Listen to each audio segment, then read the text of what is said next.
Well, it's very exciting to be in this room with such incredible powerhouse women, so many great activists. I'm very grateful to be here.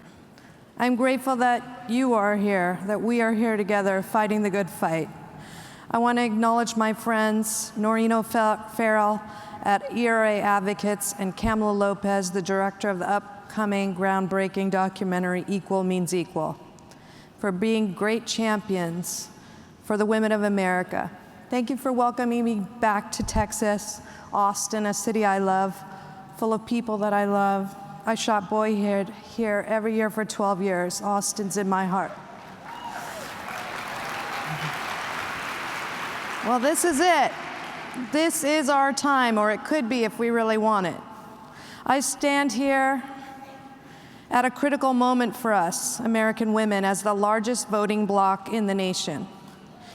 I truly believe if we stand together and work together in this next year, we have a chance, after more than 2 centuries, to finally gain equality for women once and for all. In the last couple of weeks, we've seen in California the strongest fair pay bill in the country signed by Governor Brown. Woo! It was through the tireless work of lawmakers like Senator Hannah Beth Jackson and groups like the ERA Coalition. It was passed with nonpartisan support. When it becomes effective in January, it could be a real game changer for women in California. But new and effective legislation on fair pay should not just be for California's women. It should be for every woman in the United States. When we talk about economic equality, we can't look at pay inequality alone, because it is not alone. There are many things we need to examine in America to get a bigger picture of American women and the changes needed so we can have strong economic destinies. I know that Texas women will play a big role in this final push for equality for American women. Texas women have always been stalwart in their activism. The great Ann Richards, 2-time Texas governor, whose wise words seem prescient, said, "Yeah, we're living in a whole new social and economic order with a whole new set of problems and challenges. Old assumptions and old programs don't work in this new society. And the more we try to stretch them to make them fit, the more we will be seen as running away from what is reality." Texas women have modeled bravery for us throughout history. Women like Barbara Jordan, the first African-American woman elected to the Texas legislature in 1967. She was the only female senator throughout her first 2 terms. In 1976, she was the first African-American and the first woman to deliver a keynote address at the Democratic National Convention. Barbara helped us usher in the state's first law on minimum wage and worked to create the Texas Fair Employment Practices Commission. So let there be no mistake about it. Texas is ground zero. It is where the heavy artillery is coming from, and it is where we must take our stand. In the past 3 years, we've seen a concerted effort to make low-cost, affordable health care inaccessible to Texas's women. There are over 13 million women living in Texas, it is the largest state in the nation. Texas also has the highest proportion of uninsured individuals in any state, as well as the highest proportion of uninsured adult women. When we look at women's economic situation in America, we have to look at the big picture. It's not just pay inequality that affects women. We have more single mother households than we ever had before. So part of what we have to look at is our choice. In 2012, there were 41 clinics in Texas for low-cost women's health care. Today, there are 18. And of the 18 remaining clinics in Texas, 10 are threatened with closure. In a state that covers 268,000 square miles, twice the size of Germany, the probability of having only 8 clinics for poor women is an ominous harbinger of what could happen all over the nation, despite the fact that we have the legal right to choose. Planned Parenthood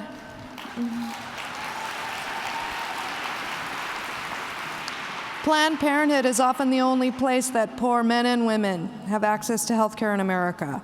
a place where I myself went on Christmas Eve when I was 19 with a crippling stomach pain, only to be told that my pregnancy test was positive. Surprise! And that they couldn't find the fetus, and there was a chance that I might be having an ectopic pregnancy. When I said, okay, that I would go to the hospital the day after Christmas, they told me, no, you can't. You need to go to the hospital tonight. If it's an ectopic pregnancy, it could be life-threatening. I found concern and care at Planned Parenthood. We are all unique, and the American woman I am has many facets. I am a mother. I was a single mother at 20. I lost a mother to breast cancer. My mother's cancer tied her to my father despite wanting to leave. She couldn't lose her health insurance.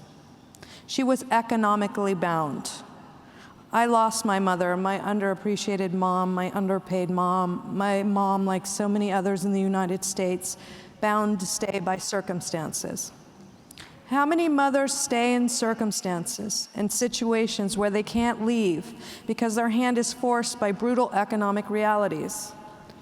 Well, the American household structure has changed forever, with less than 30% of our households maintaining the conventional roles of breadwinner father and stay-at-home mother. We are no longer living in the Ozzie and Harriet America. We have tens of millions of families solely supported by female breadwinners. In fact, in the African American community, 70% of the kids are being raised by single moms. 75% of our school kids today have working mothers, mothers who, because of outdated, unenforced laws on gender bias, are being denied just and equal pay. Yet the gender pay gap is one of the conditions woven into the fabric of our society. We just seem to put up with it, let it keep happening. Worse than that, we are considered bitter or angry to expect fair pay. For example, when parking lot attendants are generally paid more than childcare workers in the United States of America, do we really value cars more than our kids? Or janitors, generally thought of as a male profession, are paid more than maids, which are generally thought of as a female profession. But it is basically the same job. In our society, money is how we ascribe value to things. When we allow the work women to be devalued or undervalued, when we turn a blind eye to economic gender bias, we're basically agreeing that, yes, in America today, we do value our cars more than our kids, our men more than our women. This is true of 98% of all occupations. It costs the average American woman and her family $400,000 to $2 million over a lifetime in pay loss. The pay gap actually gets worse for women who have advanced degrees. We tell our daughters they can do anything, be anything, but we don't tell them once they get there, they'll be paid drastically less. Women make up a vast majority of the working poor. Right now, they never can catch up. They're making between 32% and 56% less than their male counterparts. African American women were making 64 cents on the dollar last year, have seen their pay gap get wider. They are now making 60 cents on the dollar. Latinas are at a paltry 55 cents on a dollar, and white women just got a 1 cent raise. They're now up to 79 cents. When we have women like Maria Fernandez holding down 4 part-time jobs, dying in her car, napping in between shifts, we know we've reached a tipping point. American women can take no more, and they shouldn't have to. In all but 7 states, it is illegal to even ask a coworker what they're making, leaving women wandering around, wondering if they are being paid less. How can we fight unconscious bias if we're not legally permitted transparency? Our lesbian sisters may be allowed to get married in the United States, but they can get fired by their employee the moment that employer finds out that they're lesbians. This shouldn't be an issue if we had a government that protects us, but it doesn't.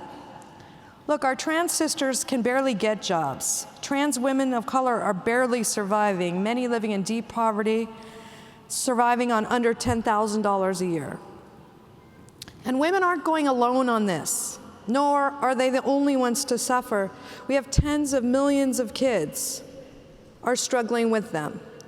I can't tell you how many school teachers I've spoken to who tell me they have kids in their class who are hungry, who are sleeping at their desks, who have little to nothing to eat over the weekends, and they have full-time working moms.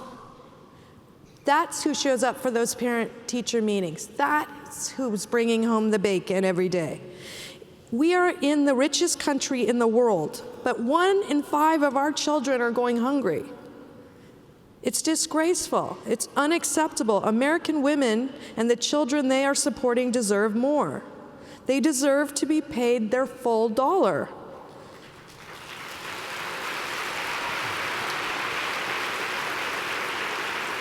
Millions of hungry kids in America need them to be paid. While it's important for women to learn to be more aggressive negotiators, let's be honest, it is hard to get a job. And when you have kids to feed, you're already in a weak bargaining position out of the gate. Women have been doing this for decades. Negotiating skills are just no comparison to strong laws. If women were paid dollar for dollar what their white male counterparts are, 33 million women and children living in poverty today would not be.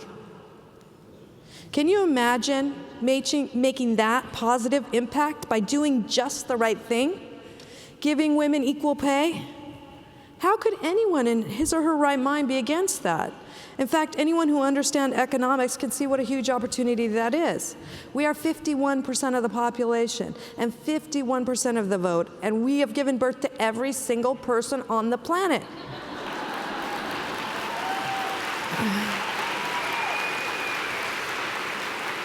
We make 87% of the purchasing decisions and shape the minds of our citizenry.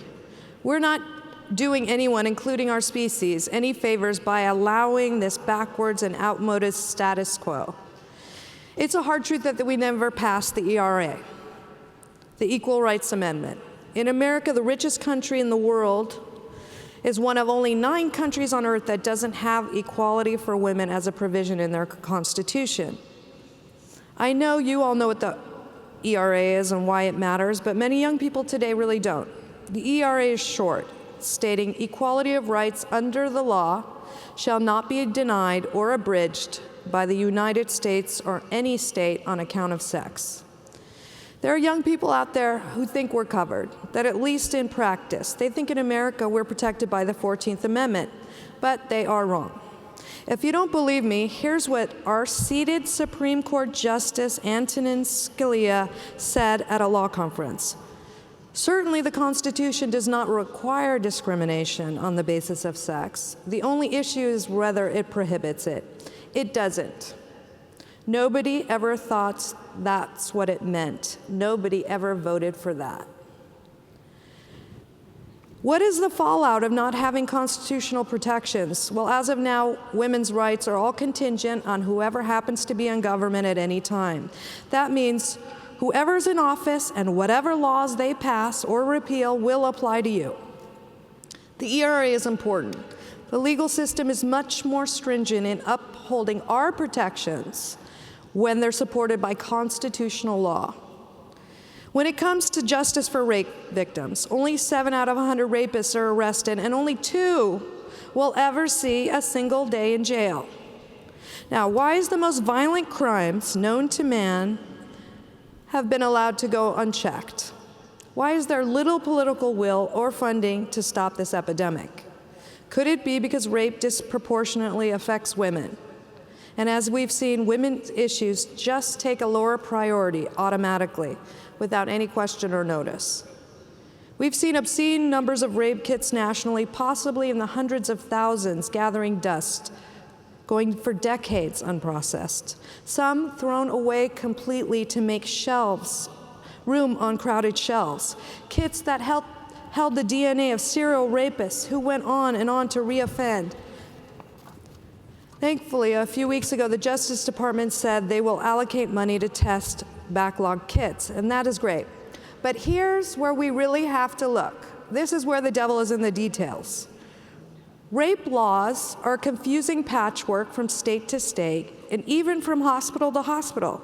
In some cases, rape victims Free rape examination, free rape kit, does not include HIV or STD testing, or emergency room costs, or stitches from violent sexual assault. Many women go home with bills that are in the thousands. Poor women have had their rape kits held hostage until they could raise $1,000 for the processing fee. Should a woman really worry about that after a brutal attack? This is barbaric. Yeah, we could say rape is barbaric, but our negligent system is barbaric too. Let's look at women who are not covered at all, because some states come in and then they gut the laws even farther, rendering them ineffective. In Louisiana, women who've had a felony conviction in the last 5 years, or who are committing a crime during their rape, such as selling drugs or being a sex worker, are not given free rape kits at all. Our sisters, whether they be prostitutes or not, whether they be selling weed or smoking crack or jaywalking, deserve better. They are women, they are human beings, they're our sisters, and we cannot stand by and allow them to be victimized. Rape is not an arbitrary punishment that individuals or society are allowed to dole out at will. We will not condone this violation, first by the perpetrator and then by our own system, a system that is supposed to protect us all. Isn't that what they said, liberty and justice for all? It's not. When we look at the whole picture, we start seeing a pattern here. A pattern here that women are not as important.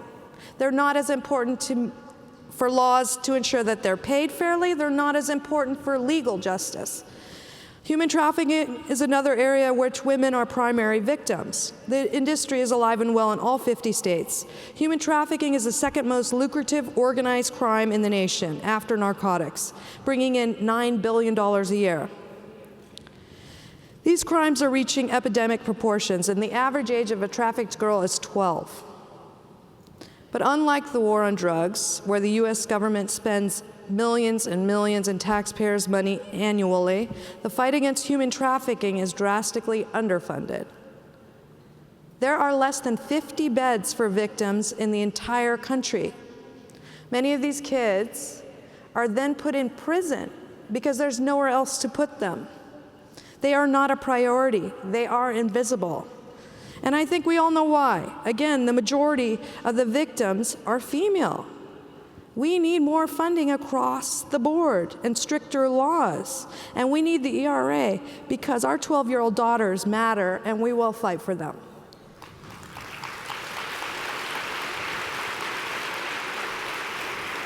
As a society, we have a deeply ingrained social bias towards women, and often it's unconscious. We are dealing with the fallout from real momentum of negativity against women in our culture. I don't like seeing it, and I don't like saying it, but we need a radical, unnatural readjustment. We need the ERA to ensure equal protections under the law. Young people don't understand it because they take for granted that they have a natural right over their own body. They just don't understand. That's not something they should necessarily count on. We need stronger pay laws. If we'd already passed the ERA, there might be grounds to compel rape kits to have been tested decades ago. We could demand adequate funding for 12-year-old girls who are being thrown into trunks of cars and sold to 50 men a night. We could have more legal support for equal pay. When we see huge corporations systemically paying women less for the same jobs, while the ERA wouldn't be a panacea, the benefits to passing the ERA would be a very real game changer for women and for humanity as a whole. Look, the government won't come easily. It hasn't for the last 2 centuries, but the system is broken.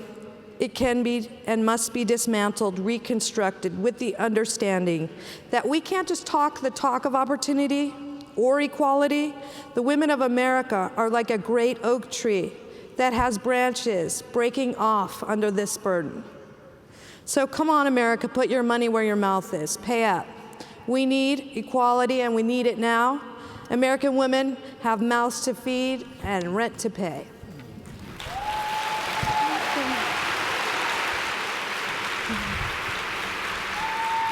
Wow. So this is definitely my lucky day. I actually, my lucky day. I feel like, you know, I have to not give in to a fangirl moment. But I have to start by saying, you know, we're going to talk about the speech you gave at the Oscars and what you've been doing since.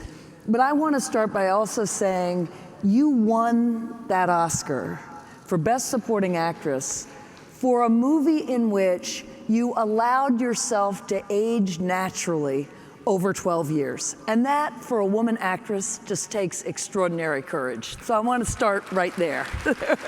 It's so strange that that really takes courage, you know?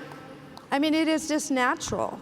But I am definitely in a business that puts a lot of focus on youth and the way that we look. And I think we subconsciously, that's another thing that we teach our daughters all the time.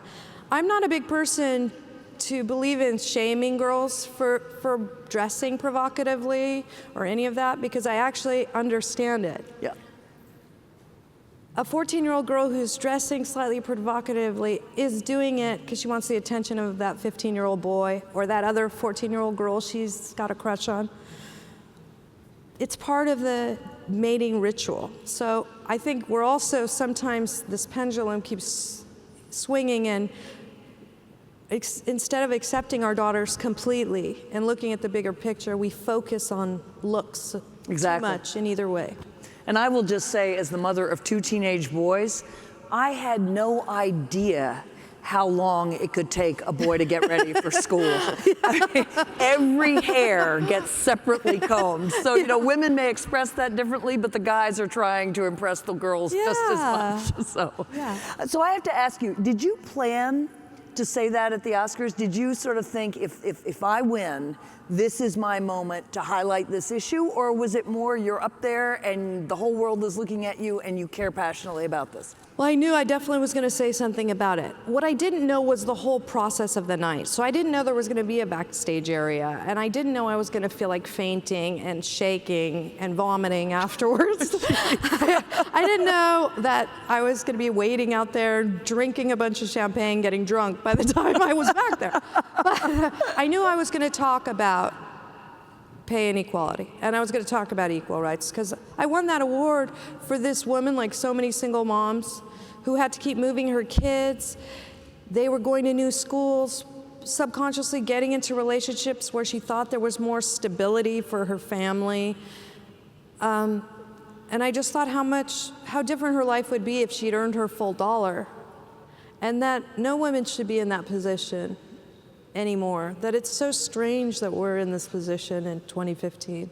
It is. I mean, I have to say, for younger women, and the younger women here, I always tell them when I graduated from college in 1980, and by 1985, when I was with my husband, we thought, okay, this is done. You know, we got this. Everybody, the barriers have been brought down, and we'll just get there. And of course, 30 to 35 years later, as you said, the Equal Rights Amendment actually stalled. We've gone backwards there. Yeah. In 1971, Congress voted for on a bipartisan basis for universal child care.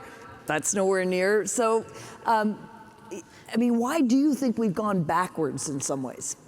Well, I think women have gotten so busy taking care of everyone and working that they can't really prioritize themselves. They can't stop and go, wait a second, what's going on here?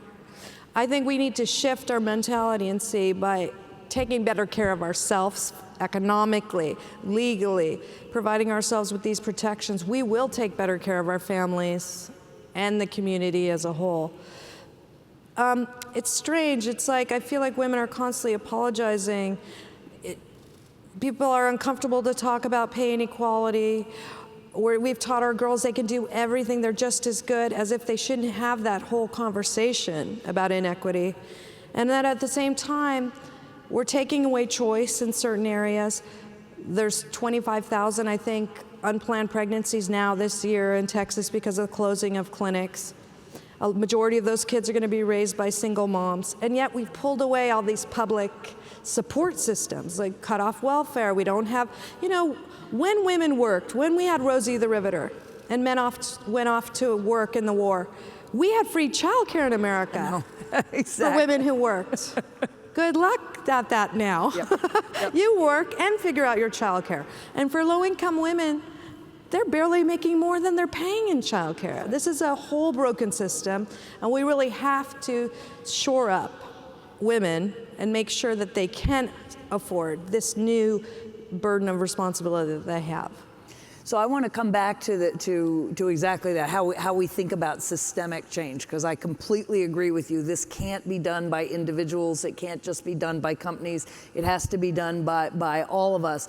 But I'm interested in, I think you're right, that many younger women feel actually, they don't want to be feminists. They don't want to talk about it. It makes them feel, there's almost a stigma around it, which I think women like you are helping to undo. But you've gotten backlash, right? Yeah. I mean, you are a truth speaker. You're a truth teller. You got up there, you called it out, you just called it out again. Talk about the backlash and where it's coming from and how you deal with that. Well, part of it, the backlash is a lot of people saying it doesn't exist. Yep. But we just got new information from the Department of Labor, from the Census Bureau. Really, it's sort of like saying global warming doesn't exist. There's always going to be, people that don't believe things, even though, the majority of evidence proves it. I mean, there's a case right now in California with this woman, Eileen Rizzo, a math professor. She had multiple degrees. And she heard in the break room a new teacher that had come in talking about his pay, and he was making, I think, $12,000 more than her a year. She had seniority. She had more degrees than he did. Yep. But he came in at a much higher pay scale immediately.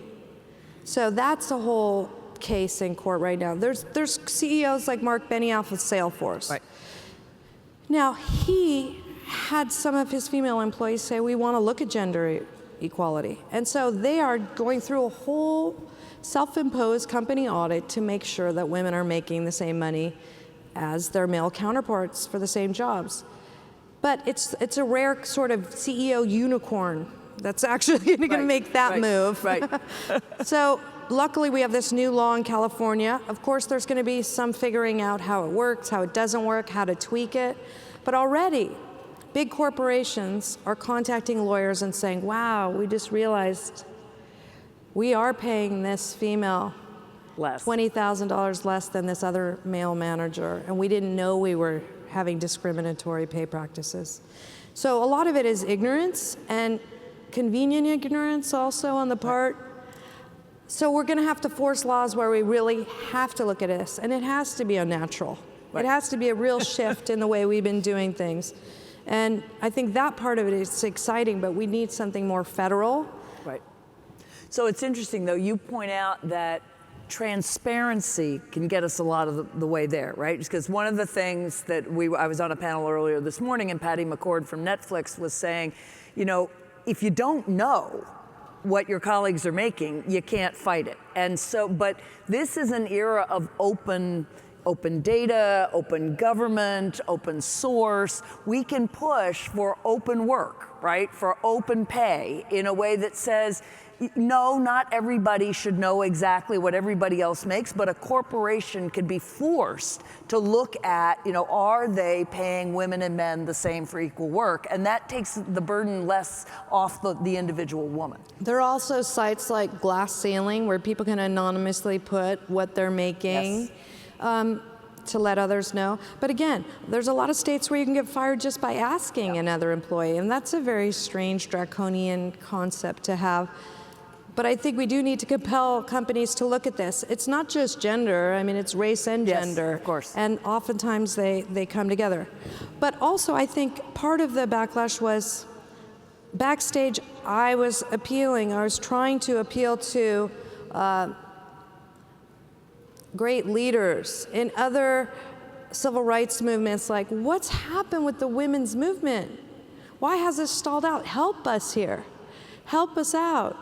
But I think, and it's my own fault for my stupid choice of words, women of color and our gay sisters and brothers didn't think that I recognized them as women, which was weird. Like, black women didn't think I actually saw them as women. I was making them choose between being a black woman or a woman, I don't know. But that made me really sad because so many of our most important leaders are women of color. And I recognize that women of color have been assaulted in multiple ways. It's like this is part of the process of why we have second-class citizens, third-class citizens, fourth-class citizens. By the time you're a trans woman of color, you know, you are getting murdered, most likely. You're at the bottom of so many different hierarchies. Yeah, so I felt really sad about that because I actually do recognize that, and I hate that about society, and I want to be part of that change.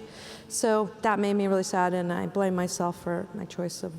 Well, except, I mean, that is a lesson, I think, of the women's movement generally, that it's so easy to set women against each other as opposed to saying, look, you know, there are room for not only all women, but also lots of different ways to push for women. I mean, to promote women's confidence, but also to promote laws that protect them, right? I mean, absolutely. Those are not either or choices. But also some people made assumptions. They thought I was calling for pay equality for actresses, which actually actresses weren't even my thought, or for white women. Help the white women. When I thought I was talking about all women need equal pay. So I didn't specifically say women of color need equal pay or our trans sisters need equal pay because I consider them all women. Right. Right. Anyway, the music at the Oscars would have come up very quickly if you had started on listing all the different women. So, you know, as you were talking about, you know, the great champion for women's pay equity is Lilly Ledbetter, right? And and her book, which is a wonderful book, she describes it was a man who put a slip into her mailbox telling her what her male colleagues were making. And so I wanted to ask you, you know, absolutely, we've got to do this as women, but what can men do with us? Because men, this shouldn't just be women for women against men. What role can men play? And I would say, as the mother of sons, what do we tell our sons as well as what do we tell our daughters? Well, we know that when men support women, change comes 10 times faster.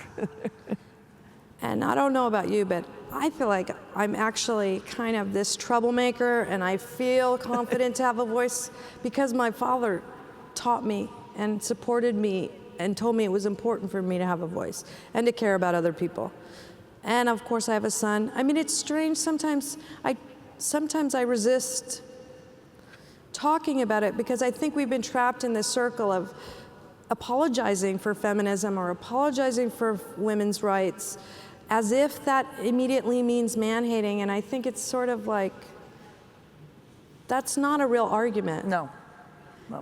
We love men, we know that, and the men in our lives know that. And men who understand equality and see what's happening to women, they do support that.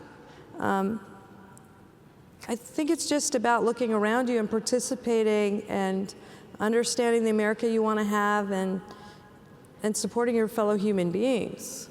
I wonder if we can also think about the Equal Rights Amendment as something that men can also use. Because one of the things in my own work that I'm discovering is that, you know, if men support women by taking paternity leave or being the lead parent and playing more of a traditional women's role, they come back and they get harassed in workplaces in the same way that women traditionally got, well, not in the same way, but for doing something that is not considered masculine. Just as women who would be in a workplace would get harassed for not being feminine. So one thing, I wonder if you've thought about, you know, the Equal Rights Amendment says no discrimination on the basis of sex. It doesn't say no discrimination on the basis of female sex, it says on sex. So men who are actually getting harassed or treated differently because they want to support women in different ways could also use that.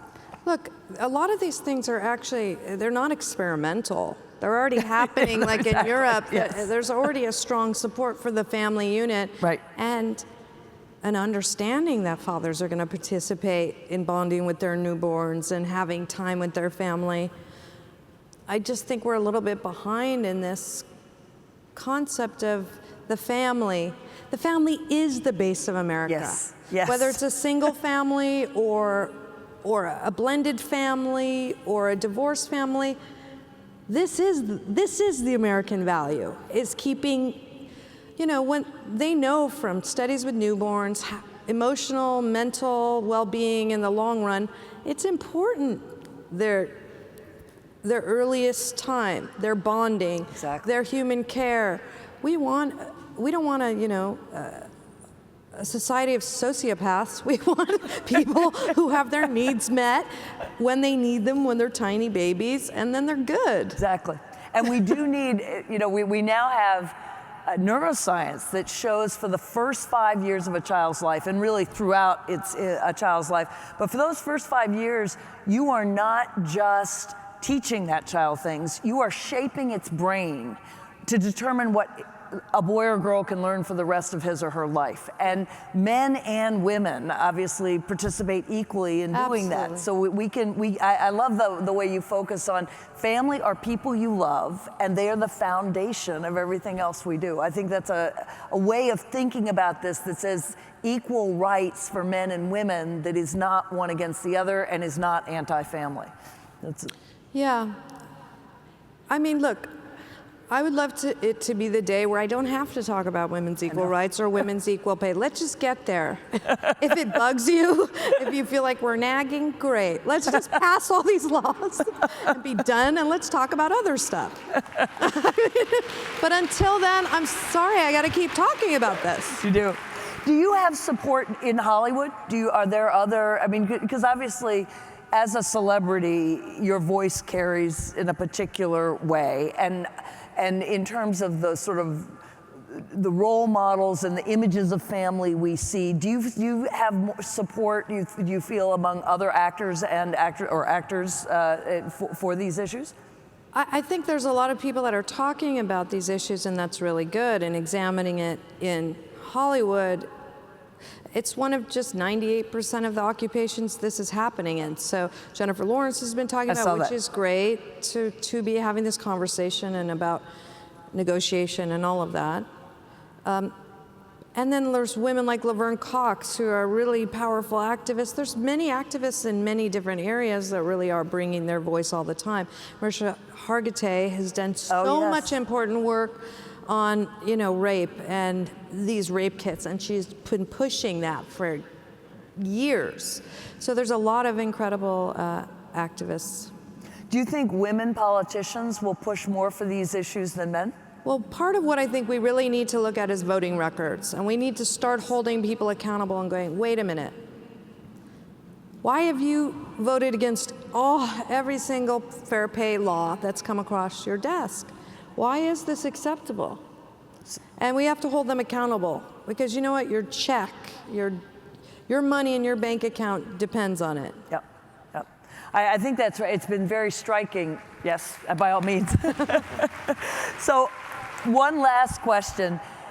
You are a role model, and I know you would, even independently of this particular cause, you're a powerful woman and a successful actor, and you're a role model.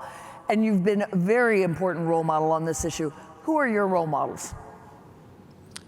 My mom and my dad. Yeah. And a lot of people, my sister, all my siblings. I mean, obviously, Martin Luther King is one of my great, and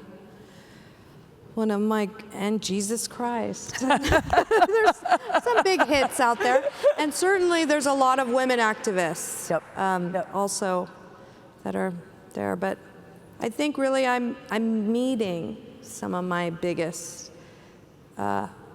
teachers in my life day by day. Also, my kids are some of my biggest inspirations and teachers. Well, I thank you. I thank you for your speech, which was absolutely fabulous, and for your work, and it's been really a pleasure. Thank you. Give her a hand. Thank you so much, and thank you for all you've done. Oh, I loved it. I loved it. Thanks. Thank you.